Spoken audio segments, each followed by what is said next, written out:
mendengarkan podcast ini. Kita sampai kepada Matius pasal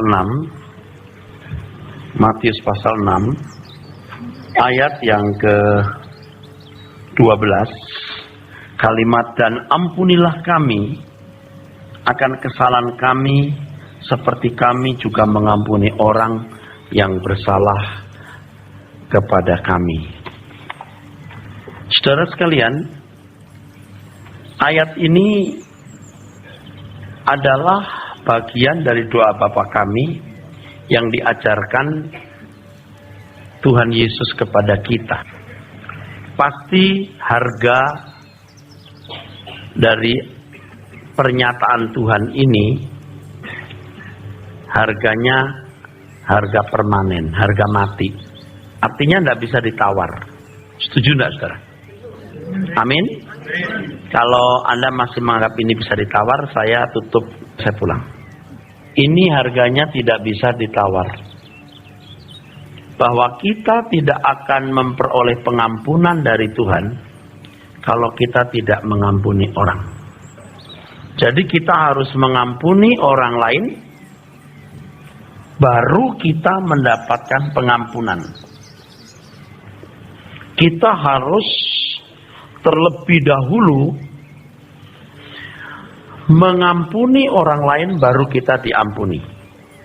Ampunilah kami akan kesalahan kami, seperti kami juga mengampuni orang yang bersalah kepada kami. Ini ayat luar biasa menyakitkan. Sebab kita tidak bisa minta pengampunan sebelum kita mengampuni orang. Coba, ini apa artinya ini, saudara? Siapa yang bisa mengenalkan kebenaran ini? Ya, kalau kesalahan orang kepada kita hanya kesalahan kecil, mungkin tidak perlu kita perhitungkan atau tidak perlu kita pertimbangkan. Tetapi kalau kesalahan itu kesalahan besar, kesalahan fatal, apa mungkin kita bisa mengampuni orang? Kalau kesalahan itu kesalahan kecil, mudahlah kita mengampuni orang. Tapi kalau itu kesalahan besar yang kita anggap fatal, mana bisa? Nah, saudara, ada satu penjelasan yang terus terang agak sulit dijelaskan, saudara. Sulit. Tetapi karena saya sudah menggumuli ini terus menerus, jadi bagi saya apa yang saya jelaskan ini sudah melekat di dalam pikiran dan jiwa saya. Ternyata karena memang demikian, adalah Allah yang memiliki hukum di dalam dirinya. Allah yang memiliki hukum dalam dirinya. Atau kata lain mungkin yang lebih supaya dapat jadi kerangka berpikir yang mudah dipahami, Allah memiliki peraturan, hukum, rule of the game. Peraturan, hukum, rule, atau sistem bisa di dalam dirinya. Tidak mungkin Tuhan bekerja di luar peraturan, hukum, rule, atau sistem di dalam dirinya. Tidak mungkin. Ini yang mengatur Tuhan. Nah, kata ini bisa digantikan dengan kata hakikat. Ini kata yang lebih berwarna teologis Kristiani, hakikat. Tapi untuk supaya kita punya kerangka berpikir lebih mendekati keaslian maksud yang saya mau kemukakan, maka saya gunakan kata ini supaya kita menemukan kerangka berpikir yang mudah. Tuhan bertindak berdasarkan rule, berdasarkan peraturan, hukum, sistem, hakikatnya yang berlaku dalam dirinya, atau hakikat yang permanen di dalam diri Tuhan yang tidak berubah. Sistemnya tidak berubah, rule-nya tidak berubah, hukumnya tidak berubah, ya, peraturannya tidak berubah. Berkenaan dengan pengampunan, Tuhan tidak bisa mengampuni kita tanpa perangkat. Tuhan tidak bisa mengampuni kita tanpa perangkat. Itulah sebabnya mengapa Allah Bapa tidak bisa menyelesaikan masalah dosa Adam. Pada waktu Adam jatuh dalam dosa, Allah tidak bisa mengampuni. Allah tidak bisa menyelesaikan masalah dosa Adam. Sebab ada rule-nya, ada sistemnya, ada hukumnya, ada peraturannya. Harus ada landasannya. Umat perjanjian lama juga tidak bisa diampuni secara sempurna atau lengkap atau real. Darah domba yang disembelih, kata kitab suci, tidak dapat menghapus dosa. Loh, kenapa suruh disembelih? Itu hanya bayangan, voucher, alat transaksi sementara. Sebab berkenaan dengan pengampunan dosa, saudara-saudara, berkenaan dengan pengampunan dosa, Allah Bapa tidak bisa mengampuni kita tanpa ini. Apa ini? Salib. Nah, kan pertanyaannya adalah hukum-hukum, sistem, peraturan, rule di dalam diri Tuhan itu apa saja, gitu kan? Atau pertanyaan yang lebih bersifat teologis kira-kira begini. Apa sih dan bagaimana hakikat Tuhan itu? Bagaimana hakikat Tuhan itu? Makanya kalau kita membaca Alkitab dari kitab Kejadian, kita akan menemukan hakikat Tuhan. Sistem dalam diri Tuhan. Cara Tuhan bertindak. Ya, cara Tuhan bertindak. Keputusan-keputusannya. Semua itu mengajar kita, memberitakan kepada kita hakikatnya. Atau rule atau sistem yang ada dalam diri Allah. Ketika kita berkata ampuni aku Tuhan, sesungguhnya Bapa hanya melihat salib sebagai solusinya. Bukan karena kita merendahkan diri lalu meminta pengampunan. Karena ada perangkatnya, salib.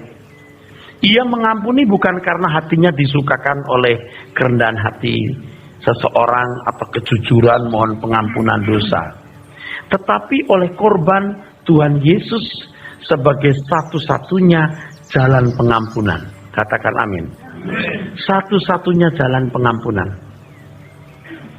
Ini berbeda dengan manusia yang mengampuni sesamanya.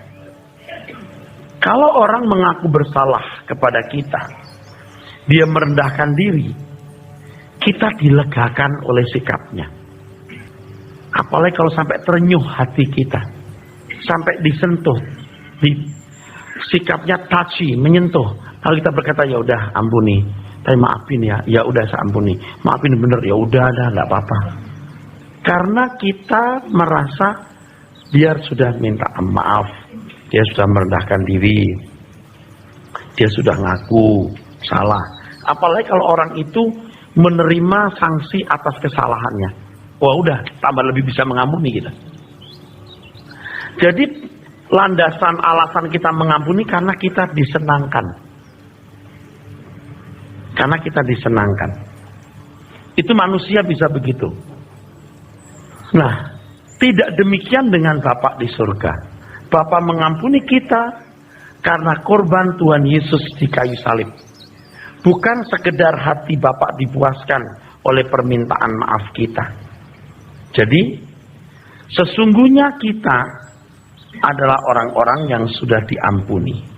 Oke, kembali tadi soal sistem tadi supaya ada gambarannya. Jadi Allah tidak bisa menyelesaikan masalah dosa lalu mengampuni kita karena belum ada perangkatnya. Ini perangkatnya, saudara. Salib. Memang pada waktu manusia telanjang Tuhan menyembelih binatang untuk menutupi auratnya. Tapi jangan dialegorikan, alegori ya. Seolah-olah itu penyelesaian atas kesalahan dosa Adam. Dosa Adam belum diselesaikan. Yang diselesaikan cuma rasa malu saja, ya. Sebab yang menyelesaikan dosa manusia hanya salib. Hanya salib, saudara-saudara. Tidak ada cara lain. Ingat ketika iblis memberontak kepada Allah, apa Allah tidak sanggup membinasakan iblis saat itu juga? Nah ini analoginya. Apa Allah tidak sanggup langsung membunuh iblis-iblis itu? Langsung menghukumnya? Langsung bawa ke masuk neraka? Langsung dibuang ke neraka aja? Enggak loh. Karena ada semacam rule of the game-nya. Ingat ketika Tuhan Yesus ke Gadara atau Gerasa, iblis-iblis yang begitu banyak yang namanya Legion berkata, apakah engkau mau membuang kami sebelum waktunya? Jadi sebenarnya ada rule of the game. Di balik apa yang kelihatan dan semua peristiwa kehidupan dari sejak zaman Adam itu, khususnya yang ditulis dalam Alkitab. Dari apa yang tertulis dalam Alkitab, kita tuh menemukan rule of the game kehidupan. Jadi betapa berharganya Alkitab itu. Betapa berharganya. Tuhan itu tidak bisa suka-suka dia sendiri. Tuhan pun terikat dengan sistem dalam dirinya. Rule dalam dirinya. Peraturan dalam dirinya. Hizkia minta diperpanjang umurnya, kalau Tuhan senang dipanjangin aja. Oh iya, dipanjangin. Tapi ada sanksi. Kalau kamu salah bahaya. Mestinya kamu mati saja. Hizkia umurnya diperpanjang betul. Tetapi karena diperpanjang, dialah penyebab perkakas bait Allah yang terbuat dari emas. Dan semua perkakas mewah di kerajaannya dibawa ke Babel. Dia jadi sombong. Ada sanksinya, ada peraturan. Kalau permintaanmu kukabulkan, ada harganya. Ada sanksinya. Tetap ada peraturan. Tidak gampang. Tidak gampang, saudara. Tidak mudah begitu. Orang Israel nggak boleh punya raja, betul? Ngotot minta punya raja. Oke, tapi punya raja sanksinya ini. A, B, C, D. Sejak punya raja, kemakmuran bangsa itu drop sampai pembuangan. Tuhan pun nggak bisa bertindak suka-suka loh. Tuhan nggak bisa nepotisme dan kolusi. Dia terikat dengan rule of the game-nya. Nah tadi saya sudah bicara, iblis memberontak, jatuh dalam dosa. Kenapa Tuhan nggak langsung bunuh waktu itu? Seketika Tuhan bereskan, seketika Tuhan selesaikan, nggak bisa. Karena Tuhan terikat dengan rule of the game. Harus ada cara-cara menyelesaikan itu. Nah sekarang kita mulai tahu, oh begitu cara-caranya Tuhan ya. Saya tidak menjelaskan soal soteriologi atau keselamatan dan lain-lain. Saya hanya mengutip sedikit ini, walaupun ini akan menimbulkan pertanyaan dan kebingungan. Tapi saya akan bisa menjawab ya, perlu waktu panjang. Ternyata membinasakan iblis pun juga punya cara, sistem. Ada rule of the game-nya. Nah, kembali ke soal pengampunan, saudara. Allah sendiri tidak bisa mengampuni kita tanpa perangkat. Allah sendiri. Allah Bapa sendiri, ini kalimat kelihatannya berbahaya, tapi ini benar. Allah sendiri tidak bisa mengampuni kita tanpa perangkat. Kan Tuhan Allah semesta alam bisa berkata kepada Adam, ya kau kuampuni. Gak ada orang tahu ini. Kalau orang tahu juga mau apa? Mau apa? Aku mengampuni dia. Pada hari kau makan buah itu kau mati. Sekarang dianulir. Nggak mati, nggak apa-apa. Saya batalkan. Nggak bisa. Harus mati. Lalu penyelesaian masalah Adam harus ada salib. Pakai cara lain gimana? Nggak bisa. Bahkan Musa pernah menawarkan diri jadi juru selamat. Betul? Ketika Tuhan mau membinasakan bangsa Israel, Musa berkata, biar aku yang menggantikan mereka. Nggak bisa. Nggak bisa. Harus dia yang tidak punya kesalahan sama sekali. Ada rule of the game-nya. Nah kalimat ini penting.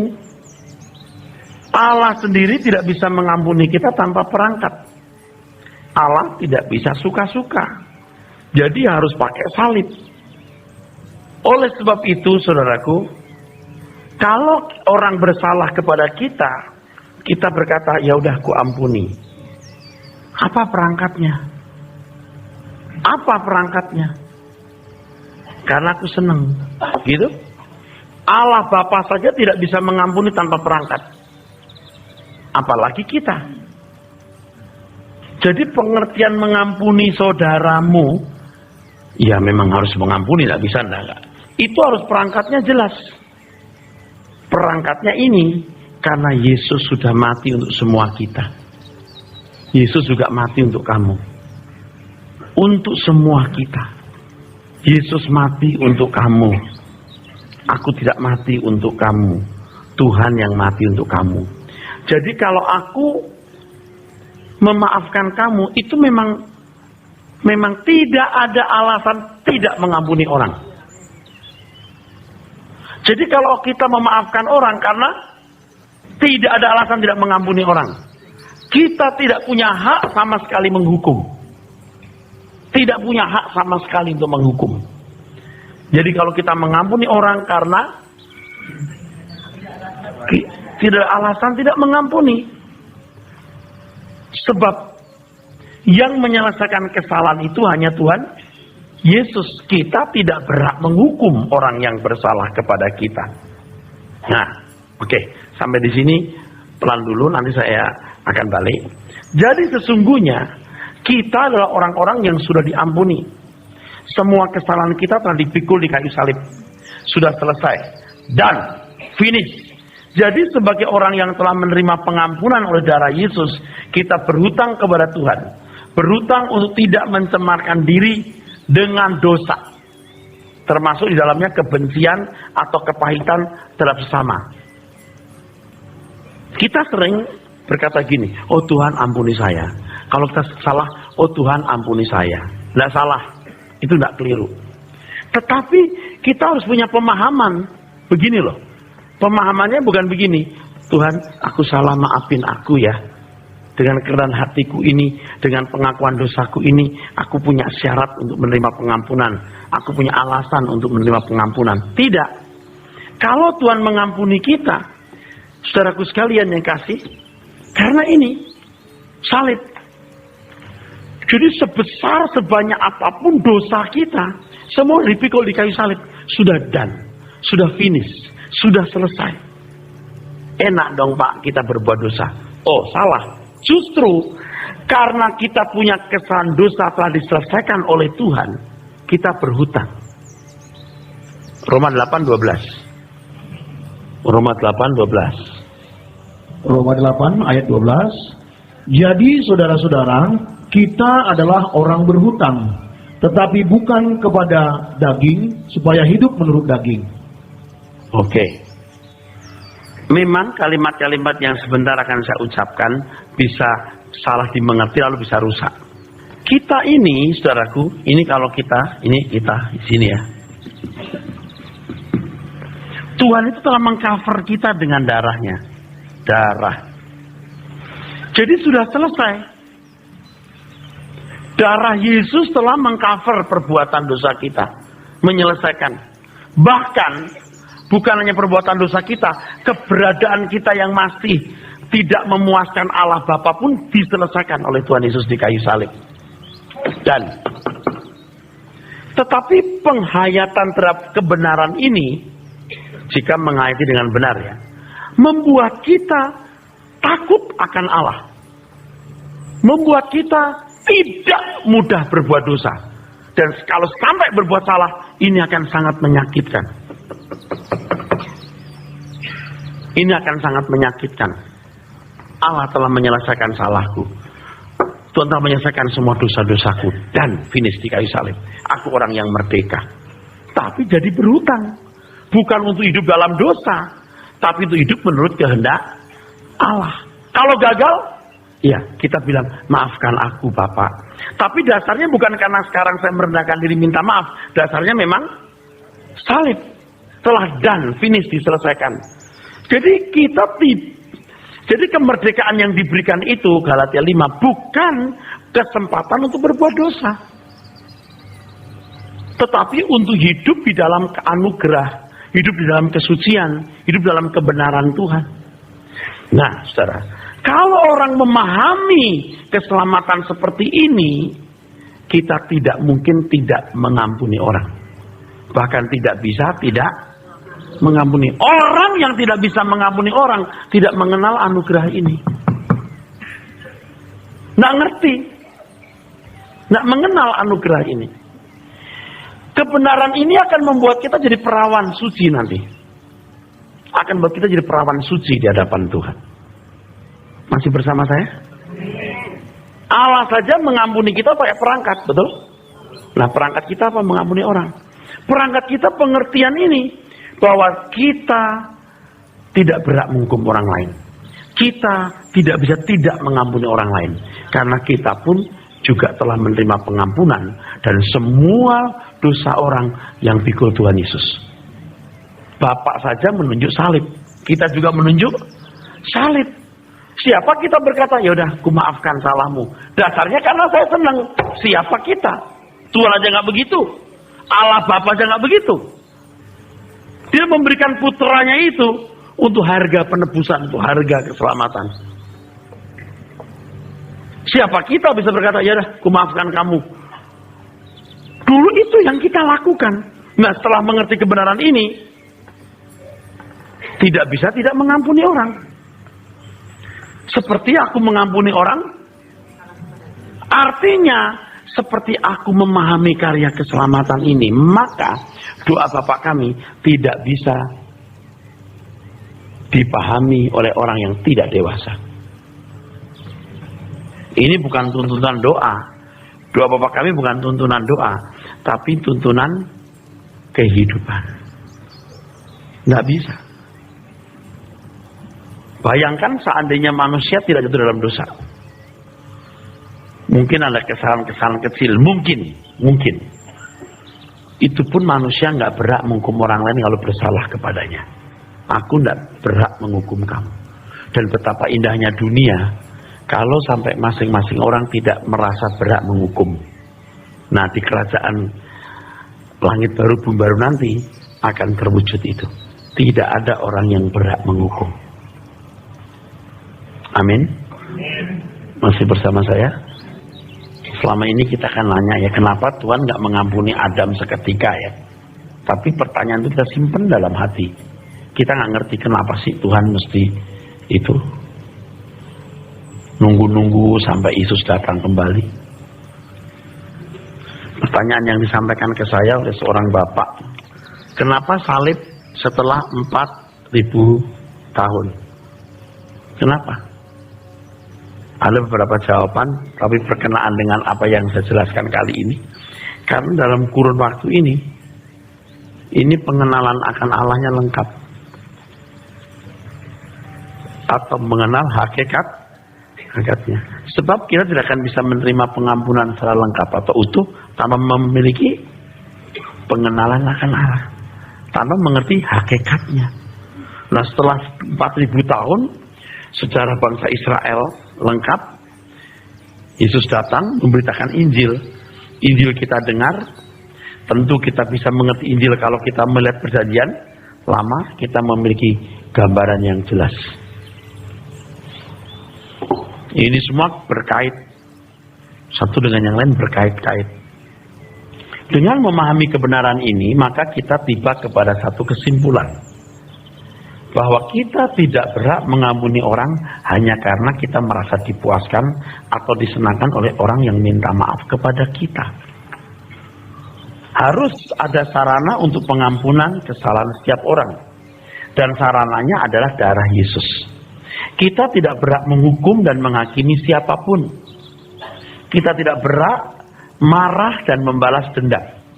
Dengan demikian kita tidak berhak tidak mengampuni siapapun.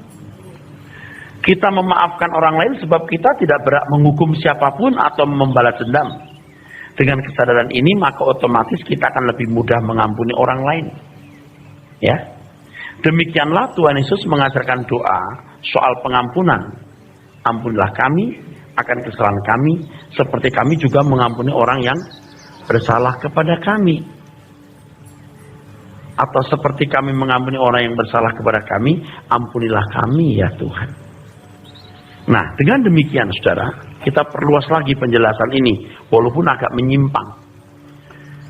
Orang Kristen yang benar, yang bisa tidak memiliki dendam, kebencian, sakit hati, dan berniat balas dendam. Itu orang Kristen yang orisinil. Tetapi yang orisinil ini langka. Nah, hebatnya Tuhan Yesus ya. Diludahi, dihina, dia tidak dendam, dia berkata ampunilah mereka karena mereka tidak tahu apa yang mereka perbuat. Dan kalau kita ikut Tuhan Yesus, kita ikut jejaknya.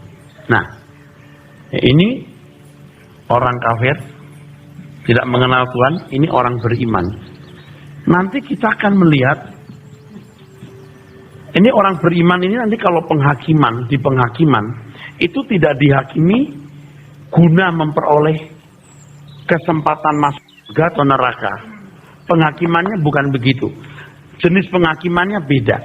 Orang beriman, penghakimannya nanti adalah penempatan hak-hak. Kamu yang bersama-sama dengan aku dalam segala pencobaan akan menerima hak-hak di kerajaan Bapa.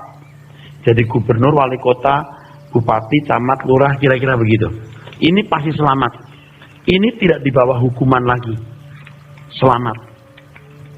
Tetapi yang ini disamakan dengan orang-orang munafik, disamakan dengan orang-orang kafir. Nanti ada orang Kristen di sini banyak. Ya jangankan penghakiman, ada yang sudah pasti nggak diterima. Aku tidak kenal kamu. Udah selesai. Kenapa? Mungkin orang-orang di sini berkata, Tuhan, aku beriman, aku masuk kelompok ini. Kalau kamu beriman, kamu seperti ini. Yang mengampuni orang bersalah, yang tidak menyimpan dendam, yang ikut jejakku. Iman itu perbuatan. Ini jadi perawan suci nanti. Yang tidak terikat perkara dunia. Ya Tuhan, aku kan orang beriman. Kok dicampur orang-orang kafir? Orang yang beriman itu punya buah-buah iman di sini. Nah, kira-kira sudah di mana nanti? Halo? Anda masih bersama saya? Standarnya anak Tuhan begitu. Ampuni kami seperti kami. Itu di sini. Di sini. Orang kafir ini, orang beriman tindakannya kafir. Itulah beriman namanya. Iman bukan di mulutmu, iman di perbuatanmu. Maka iman tanpa perbuatan seperti tubuh tanpa roh. Bahkan sudah mengusir setan, bernubuat, waduh ini sudah nggak masuk akal lagi. Faktanya memang kamu tidak menunjukkan buah-buah sebagai orang beriman. Masih mau jadi orang Kristen? Tahu nggak amin itu harganya mahal. Ampunilah kami seperti kami sudah mengampuni orang yang bersalah. Total nggak ada yang disimpan-simpan.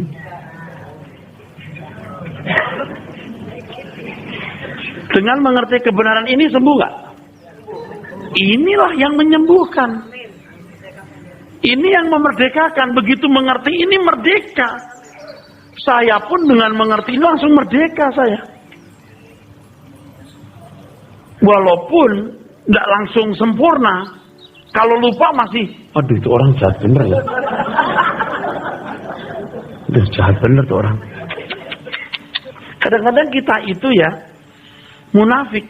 Ya deh aku ampuni dah. Kasihan aku lihat perbuatan dia. Aku bukannya marah, malah kasihan.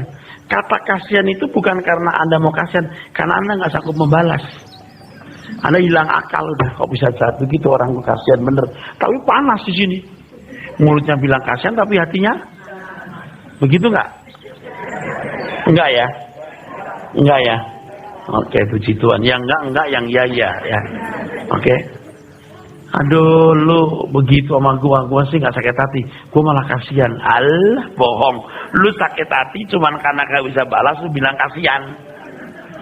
Tapi kalau mengerti kebenaran ini, kita nggak bilang kasihan, nggak bilang apa, cuman iya. Apa hakku menghukum dia? Aku saja menerima pengampunan ini karena korban Kristus. Bapak di surga saja tidak bisa mengampuni aku. Tanpa perangkat, siapakah aku? Jadi, hebat bener firman Tuhan itu. Jadi ampunilah kami seperti kami mengampuni orang yang bersalah kepada kami. Jadi beratnya itu. Jadi ringan. Paham nggak? Dengan mengerti kebenaran ini jadi ringan. Ya memang harus begitu. Jadi kalau kamu belum mengampuni, kamu belum mengerti keselamatan yang kuberikan. Kamu nggak ngerti keselamatan yang kuberikan itu apa. Ya jelas nggak bisa dapat pengampunan karena nggak ngerti keselamatan. Kalau mengerti keselamatan salib secara benar, kita kan bisa mengampuni orang. Makanya datang ke suara kebenaran. Oh, Tuhan itu punya sistem ya, gitu. Coba kalau Anda hidup suka-suka sendiri, coba. Tuhan ampuni saya. Oh ya, kamu udah mati di kayu salib. Karena Yesus terang, anakku telah mati di kayu salib untukmu, nak. Maafkan ya Tuhan. Ya, mau diselesaikan. Tapi salahmu ini tetap mendatangkan disiplin. Jangan gitu dong Tuhan. Nggak bisa. Aku punya sistem dalam diriku. Aku punya rule. Lah itu mengerikan di situ. Di situ kita mesti ngeri. Kita nggak bisa mempermainkan Tuhan. Maka kita mengatakan jangan mempermainkan Tuhan. Apa yang ditabur orang, Tuhan sendiri tidak bisa menghindari tuayan itu. Ya udah nggak apa-apa dah. Nggak bisa. Tuhan sendiri tidak bisa menghindari akibat kesalahan kita. Daud salah diampuni, tapi akibatnya bisa dihindarkan? Nggak bisa. Apa kita nggak takut kalau begini? Jadi takut kita. Jangan keraskan hatimu. Kalau Anda nggak nurut bisa keras ya. Sampai Tuhan pun nggak bisa membuat hati Anda lunak. Karena Anda mengeraskan hati Anda sendiri. Nah sebenarnya saya menemukan kebenaran ini berkenaan ketika saya menjelaskan soal predestinasi. Soal pemilihan. Allah menentukan orang selamat, Allah menentukan orang tidak selamatkah? Di situ saya menemukan di sini. Nah kebetulan juga saya sedang khotbah soal doa Bapak kami. Yang di dalam makalah saya beberapa tahun lampau belum ada ini. Sekarang ada tambahannya lagi. Rupanya Tuhan punya rule of the game. Jadi jangan sombong, jangan macam-macam. Anda nggak bisa menghindari akibat kesalahan kita. Nah, saudaraku sekalian kasih. Jadi kehendak Allah Bapa agar kita memiliki karakter seperti Dia. Ini kemutlakan. Ampunilah kami akan kesalahan kami, seperti kami juga mengampuni orang yang bersalah kepada kami. Ini orang-orang yang telah menerima anugerah. Orang-orang yang sudah menerima anugerah sehingga dia bisa memahami bahwa pengampunan dari Tuhan tidak bisa dipisahkan dari sikap kita mengampuni orang lain. Nah nanti saudaraku, akhirnya kita melihat masalahnya bukan hanya terletak pada soal orang bersalah kita mengampuni. Itu bicara soal pengertian kita akan keselamatan. Jadi kalimat ampunilah akan kesalahan kami ini, seperti kami mengampuni orang yang bersalah kepada kami. Nanti akhirnya kita melihat muaranya bukan yang soal pengampunan itu sendiri, tapi pengertian kita akan keselamatan. Orang yang memahami keselamatan, orang yang mengerjakan keselamatan, orang yang pasti bisa mengampuni. Jadi kalau Anda tidak mengampuni orang lain, Anda tidak memahami keselamatan. Sangat besar kemungkinan Anda tidak. Dulu rasanya mengampuni orang itu, waduh begitu sulitnya. Begitu sulitnya. Tapi begitu mengerti kebenaran ini, jauh lebih mudah. Jauh lebih gampang, saudaraku. Jadi kalau Tuhan mengatakan, ampunilah sesamamu, ampunilah. Anda ingat ketika Petrus mengatakan, Tuhan, berapa kali aku mengampuni saudaraku? 7 kali? Enggak, Tuhan, 7 kali, kata Petrus. Petrus sudah luar biasa karena orang Yahudi memberi batas 3 kali. Petrus 7 kali. Tuhan berkata 70 kali. Berapa itu? Artinya tidak terbatas, tidak ada alasan untuk tidak mengampuni. Coba, betapa nyambung-nyambung semua itu kebenaran. Nah, saudaraku sekalian, Memang dulu saya suka berkata begini, ya kalau kita mengampuni orang, saudaraku, kita melukai diri kita sendiri gitu ya. Enggak, kita melukai diri kita. Ya deh, saya maafkan deh. Sakit, aku maafkan. Memang mengampuni itu berkorban, saudara sekalian. Tapi dengan mengerti kebenaran ini, kita nggak perlu berkorban loh. Otomatis, ya udah dah, aku nggak berhak menghukum. Aku tidak pernah mati untuk dia, Yesus yang mati untuk dia. Aku saja menerima pengampunan oleh keselamatan salibnya. Bagaimana aku bisa menghukum orang? Kita mengampuni Pak, tapi kita membalas dendam dulu. Nggak bisa juga, karena Tuhan mengatakan pembalasan itu hakku. Masih bersama saya? Nangkep yang saya jelaskan, saudara? Jadi gampang kan mengampuni orang? 100 dinar dibanding dengan 10.000 talenta nggak ada apa-apanya. Utangmu kecil. Berapa puluh tahun kamu bisa kerja untuk bisa menghabisi, untuk bisa menyelesaikan hutangmu. Anak istri rumahmu kamu jual pun nggak bisa mengampuni, nggak bisa menyelesaikan hutangmu, kata raja itu. Lah kamu baru uang sekecil itu nggak bisa mengampuni. Dah masuk aja. Dia tidak menghayati pengampunan, pemutihan dari raja yang memberikan dia pengampunan 10.000 talenta. Coba saudaraku. Jadi orang yang tidak menghayati keselamatan nggak bisa mengampuni orang. Tapi kalau menghayati keselamatan, dia akan lebih mudah mengampuni orang. Jadi sekarang kita tidak bisa ngomong gini, saudara, kalau saudaramu salah, ampuni dia. Ayo, siapa yang mau mengampuni, angkat tanganmu. Aku ampuni dia. Bisa nggak? Nggak bisa. Hari itu dia bisa. Hari pertama bisa, hari kedua bisa, minggu pertama bisa, bulan pertama bisa, 2 bulan pertama bisa. Bulan ketiga, belum tentu bisa. Tapi bisa Pak, dasarnya salah. Cacat.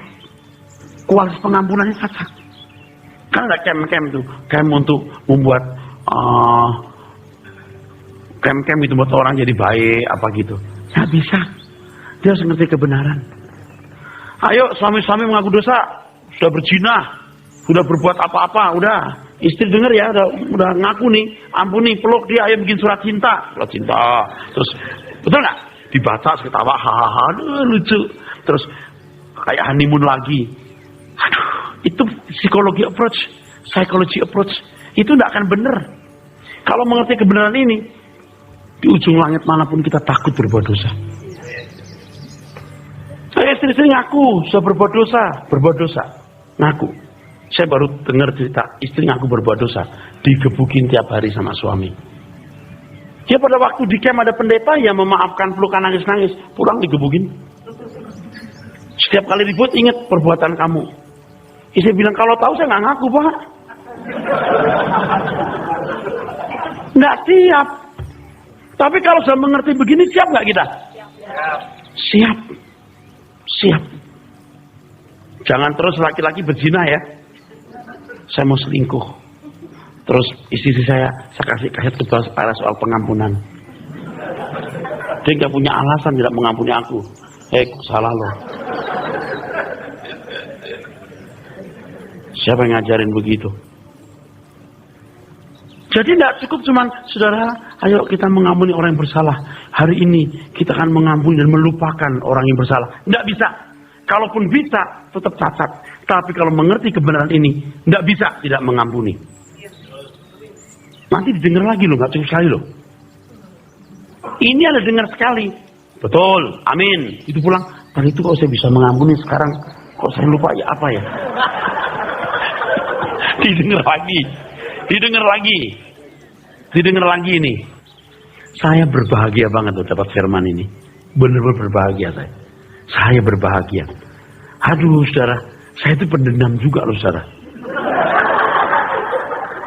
Karakter saya lebih buruk dari beberapa saudara, atau lebih buruk dari sebagian besar saudara. Benar, nggak lebay. Udah lihat tipe saya begini udah ketahuan deh. Pendendam. Dulu sebelum bertobat saja saya begini. Kalau saya dijahati orang itu lebih kuat dari saya. Entah cindera, entah orang kaya. Enggak apa-apa. Saya tunggu 8 bulan, 9 bulan, setahun. Baru anaknya saya ambil.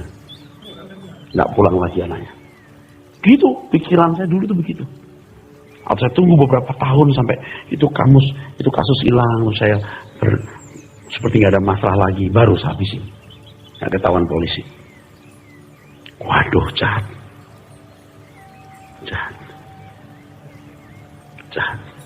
Buruk, temperamennya buruk banget. Itu jelek. Nah, untuk jadi baik ya, saya berusaha mengampuni orang. Ajarilah kami ini saling mengasihi. Gitu ya. Kalau di gereja sih bisa. Oh Tuhan, ku ampuni. Sebutkan nama orang yang menyakiti kamu. Ku sebut Bapak ini. Sebut gitu ya. Bapak ini. Ku ampuni. Udah. Tapi 2 minggu lagi. Itu sialan orang itu. Betul gak? Ayo, jujur. Betul gak? Kalau mengerti kebenaran ini, sulit untuk tidak mengampuni. Nggak berhak menghukum. Allah Bapa aja nggak bisa mengampuni kita tanpa perangkat. Yesuslah yang berhak. Makanya kepada orang Yahudi, anak manusia berhak mengatakan mengampuni. Karena dia jadi dasar pengampunannya. Kepada orang Yahudi, anak manusia, aku berhak mengampuni. Yesus tidak berhak. Jadi kalau Pak, Bapak mengampuni dia nggak? Ini ada belum lama ada seorang ngomong, Bapak di perlangan mengampuni nggak? Oh, udah mengampuni. Saya nggak anggap, saya udah dapat ini, udah pelajaran ini, nggak udah. Walaupun belum sejelas hari ini kan proses itu ya. Waktu itu saya sudah ini baru sebulan lalu atau 2-3 minggu yang lalu. Benar, saya nggak anggap itu kesalahan, ya udah. Lagi pula kalau saudara lihat saudaramu berbuat salah ya, harus disadari dia tidak pernah sengaja berbuat salah. Artinya gini, tidak pernah merencanakan dari kecil. Gini, nggak pernah ada orang berkata begini, nanti kalau aku besar, aku mau pukul kepala orang di belakang. Nggak pernah. Jadi jangan mensukseskan program iblis. Dan dalam Alkitab kita menemukan begitu banyak pernyataan, kalau kita tidak mengampuni orang, Bapak juga tidak mengampuni. Nah, dulu saya pikir ini hal yang sulit, tapi setelah mengerti kebenaran ini, wah, inilah yang dikatakan dalam Yohanes pasal 8 ayat 31-32, bahwa kebenaran itu memerdekakan. Jadi ketika Petrus mencoba tawarkan 7 kali, tapi Tuhan Yesus mengajarkan kita mengampuni 70 kali 7 kali, maksudnya pertama, bahwa tidak ada alasan untuk tidak mengampuni orang lain. Dan cara kita mengampuni kesalahan orang haruslah sama seperti Tuhan mengampuni. Tidak ada alasan untuk tidak mengampuni orang lain. Dan cara kita mengampuni haruslah sama seperti Tuhan mengampuni kita. Seperti kita menerima pengampunan dari Tuhan tanpa memperdulikan bagaimanapun besar dosa kesalahan. Kita, seperti Tuhan menerima kita, mengampuni kita tanpa memperdulikan bagaimana besar dosa kesalahan kita, demikian pula kita terhadap sesama. Waduh, kayak mimpi ya saudara, kayak omong besar, mana mungkin, mana bisa. Bisa. Karena Tuhan tidak mungkin memberikan perintah yang kita tidak bisa lakukan. Katakan amin. Ternyata kesalahan kita kepada Tuhan jauh lebih besar dari kesalahan saudara kita kepada kita. Kesalahan saudara kita jauh lebih kecil dibanding kesalahan kita kepada Tuhan. Hal ini dikemukakan dalam Matius 18, 23-35. 10.000 talenta dengan 100 dinar. Perbandingannya sangat jauh. 10.000 talenta. Coba. Saudaraku sekalian, 1 talenta adalah 6.000 dinar. Perhatikan, 1 talenta. Nih, kalau dipikirnya lebay ini. Ayo dibandingkan ya. 10.000 talenta versus berapa? 100 dinar. 1 talenta itu 6.000 dinar. 1 talenta itu 10.000 kali 6.000. Wes, hitungan situ. Berapa? 60 juta. Dibanding 100. Gaji orang, maksud saya, gaji orang pada waktu satu hari rata-rata 1 dinar. Ini 3 bulan kira-kira, atau 4 bulan orang kerja, 25 hari. Ini berapa? 60 juta? Berapa kira-kira? Nggak ada apa-apanya. Jadi kalau sampai kita nggak bisa mengampuni orang, kita nggak pernah bertobat. Kalau kita bertobat, kita menyadari hutang kita, angka kejahatan kita di hadapan Tuhan, angka hutang kita. Orang salah seberapa pun kita bisa ampuni. Anda percaya nggak kalau Waki ngomong begini, semua orang seperti nggak bersalah pada saya. Kalau udah pulang diem gitu, waduh itu orang kok gitu, itu bisa muncul lagi. Saya harus perangi lagi. Aku nggak berhak menghukum dia. Gitu, saya perangi terus. Jadi hitungannya per menit, oh udah lewat. Per menit, per jam saya bisa lewat. Kalau muncul lagi, oh Tuhanku maafkan, ya udah. Lambat laun kita mampu dengan lebih mudahnya. Otomatis. Tapi saya sekarang belum sempurna loh. Saya belum sempurna. Ini menolong banyak loh. Menolong banyak. Kalau khotbah begini lagi khotbah begini, atau di suasana kebaktian, oh Tuhanku ampuni dia, gampang. Sekarang setelah mendengar khotbah ini, saya tanya Bapak Ibu, gampang nggak mengampuni orang? Tapi nanti pulang bisa ingat lagi nggak? Iya bisa gitu lagi kan? Harus diingat lagi firman. Maka firman itu terus mengingatkan kita. Dengan hal ini dapat disimpulkan bahwa orang yang tidak mengampuni orang lain adalah orang yang tidak mengerti dan tidak menghayati pengampunan yang Tuhan berikan. Cara kita mengampuni orang lain, standarnya harus seperti Tuhan Yesus mengampuni kita. Ini bukan hal yang mudah, tapi bukan tidak bisa dilakukan. Karena Alkitab pun mengatakan, hendaklah kamu dalam hidup bersama menaruh pikiran dan perasaan yang terdapat juga dalam Kristus Yesus. Ini memang bukan hal yang sulit, maaf, bukan hal yang mudah, tapi juga bukan hal yang tidak bisa dilakukan. Kalau kita sungguh-sungguh belajar, kita akan bisa melakukannya. Nah, saudaraku sekalian, dengan pengajaran pengampunan itu, kita diajar untuk menjadi seperti Bapa. Ini memang maksud dan tujuan Tuhan memilih kita, agar kita berbuah menjadi seperti Bapa. Matius 5:48. Kalau kita berdoa agar kita menjadi seperti Tuhan Yesus, maka Tuhan melatih kita untuk menjadi seperti Dia. Maka kita dibawa kepada pengalaman-pengalaman dijahati orang, dilukai orang, dan seterusnya. Nah, kalau kita bisa mengampuni, Markus 11:24-26, doamu dijawab. Betul? Permintaanmu didengar. Kalau orang membuat misbah doa, beres dulu dengan sesama. Nah sekarang bagaimana kita bisa klaim janjinya dalam nama Yesus dikabulkan jadi, sementara kita bukan orang yang memuaskan hati Tuhan, sementara kita bukan orang yang menyenangkan Dia. Ya deh Pak, saya ampuni, jadi sekarang saya menghadap Tuhan dengan hati yang mengampuni. Oh, kualitas pengampunanmu belum benar. Sebab untuk bisa masuk ruang Maha Suci Bapa, orang harus dibasuh dengan darah, harus menghayati harus mengerti harga kejahatannya. Beres, baru bisa masuk misbah Tuhan. Nah sekarang belum mengerti kebenaran ini. Oke, mengampuni, kualitasnya rendah. Bagaimana bisa masuk ruang Maha Suci Tuhan? Jadi ketika Tuhan berkata, jikalau kamu mau datang ke misbah Tuhan, jika ada sesuatu dalam hatimu, bereskan dengan saudaramu. Ya udah Tuhan, gimana kualitasnya? Anda masih bersama saya? Jadi selama ini kita datang ya, sebenarnya nggak bisa masuk ke dalam ruang Maha Suci Tuhan dengan baik. Belum. Nah sekarang dengan mengerti ini, kita akan bisa masuk ruang Maha Suci Tuhan.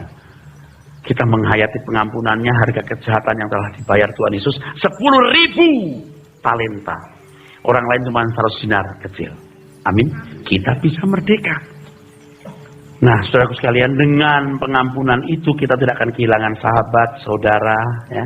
Kita akan menjadi berkat bagi orang di sekitar kita. Ibrani 12, 14-15. Amin.